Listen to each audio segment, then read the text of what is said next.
ಸ್ನೇಹಿತರೆ, ನಿಮಗೆಲ್ಲರಿಗೂ ಕೆಬಿಟೆಕ್ ಕನ್ನಡ ಯೂಟ್ಯೂಬ್ ಚಾನಲ್ಗೆ ಸ್ವಾಗತ. ಸ್ನೇಹಿತರೆ, ಗೃಹಲಕ್ಷ್ಮಿ ಯೋಜನೆ 2,000 ರೂಪಾಯಿ ಹಣ ಪಡೆಯುತ್ತಿರುವವರಿಗೆ ಒಂದು ಭರ್ಜರಿ ಗುಡ್ ನ್ಯೂಸ್ ಬಂದಿದೆ. ಹೌದು ಸ್ನೇಹಿತರೆ, ಈಗ ಬಂದಿರೋ ಮಾಹಿತಿ ಪ್ರಕಾರ ಗೃಹಲಕ್ಷ್ಮಿ ಯೋಜನೆಯ 11ನೇ ಕಂತಿನ ಹಣವನ್ನು ಇಂದು ಜಮಾ ಮಾಡಿದ್ದಾರೆ. ಸ್ನೇಹಿತರೆ, ಇವತ್ತು ಗೃಹಲಕ್ಷ್ಮಿ ಯೋಜನೆಯ 11ನೇ ಕಂತಿನ ಹಣ 2,000 ರೂಪಾಯಿಯನ್ನು ಈ ಎಲ್ಲ ಜಿಲ್ಲೆಯ ಮಹಿಳೆಯರ ಖಾತೆಗೆ ಇಂದು ಹಣವನ್ನು ಜಮಾ ಮಾಡಿದ್ದಾರೆ.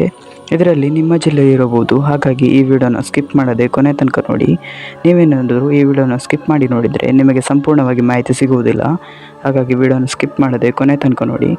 ಮತ್ತು ನಿಮಗೇನಾದರೂ ಈ ವಿಡಿಯೋ ಇಷ್ಟ ಆದರೆ ವಿಡಿಯೋಗೊಂದು ಲೈಕ್ ಮಾಡಿ, ಹಾಗೂ ಇದೇ ರೀತಿ ಸರ್ಕಾರದ ಯೋಜನೆಯ ಮಾಹಿತಿ ನಿಮಗೆ ಆದಷ್ಟು ಬೇಗ ತಿಳಿಯಲು ನಮ್ಮ ಚಾನಲನ್ನು ಸಬ್ಸ್ಕ್ರೈಬ್ ಮಾಡಿ. ನಾವು ಯಾವುದೇ ರೀತಿಯ ಸರ್ಕಾರದ ಯೋಜನೆಯ ಮಾಹಿತಿ ವಿಡಿಯೋ ಅಪ್ಲೋಡ್ ಮಾಡಿದರೆ ನಿಮಗೆ ಆದಷ್ಟು ಬೇಗ ತಲುಪುತ್ತದೆ. ಅದಕ್ಕೆ ನಮ್ಮ ಚಾನಲನ್ನು ಸಬ್ಸ್ಕ್ರೈಬ್ ಮಾಡೋದನ್ನು ಮಾತ್ರ ಮರಿಬೇಡಿ. ಮತ್ತು ನಿಮಗೆ ಗೃಹಲಕ್ಷ್ಮಿ ಯೋಜನೆ ಎಷ್ಟೇ ಕಂತಿನ ಹಣ ಬರಲು ಬಾಕಿ ಇದೆ ಎಂಬುದನ್ನು ಕಮೆಂಟ್ನಲ್ಲಿ ತಿಳಿಸಿ. ಸರಿ, ಹಾಗಾದರೆ ಸಮಯ ವೇಸ್ಟ್ ಮಾಡದೆ ವಿಡಿಯೋನ ಶುರು ಮಾಡೋಣ. ಹೌದು ಸ್ನೇಹಿತರೆ, ಇವತ್ತು ಜೂನ್ 23ರಂದು ಗೃಹಲಕ್ಷ್ಮಿ ಯೋಜನೆಯ 11ನೇ ಕಂತಿನ ಹಣ 2,000 ರೂಪಾಯಿಯನ್ನು ನಿಮ್ಮ ಖಾತೆಗೆ ನೇರವಾಗಿ ಜಮಾ ಆಗಿದೆ. ಸರಿ, ಹಾಗಾದರೆ ಆ ಜಿಲ್ಲೆಗಳು ಯಾವುದೆಂದು ನಾನು ನಿಮಗೆ ಈ ವಿಡಿಯೋದಲ್ಲಿ ತಿಳಿಸುತ್ತೇನೆ. ಇದರಲ್ಲಿ ನಿಮ್ಮ ಜಿಲ್ಲೆ ಇರಬಹುದು. ಹಾಗಾಗಿ ಗಮನವಿಟ್ಟು ಕೇಳಿಸಿಕೊಳ್ಳಿ.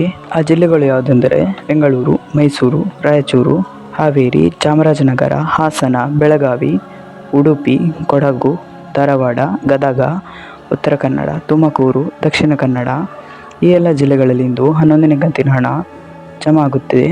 ಸ್ನೇಹಿತರೆ, ಈ 14 ಜಿಲ್ಲೆಗಳಲ್ಲಿ ನಿಮ್ಮ ಜಿಲ್ಲೆ ಇದ್ದರೆ ಇಂದು ನಿಮ್ಮ ಖಾತೆಗೆ ಗೃಹಲಕ್ಷ್ಮಿ ಯೋಜನೆಯ 11ನೇ ಕಂತಿನ ಹಣ 2,000 ರೂಪಾಯಿ ನೇರವಾಗಿ ಜಮಾ ಆಗುತ್ತದೆ.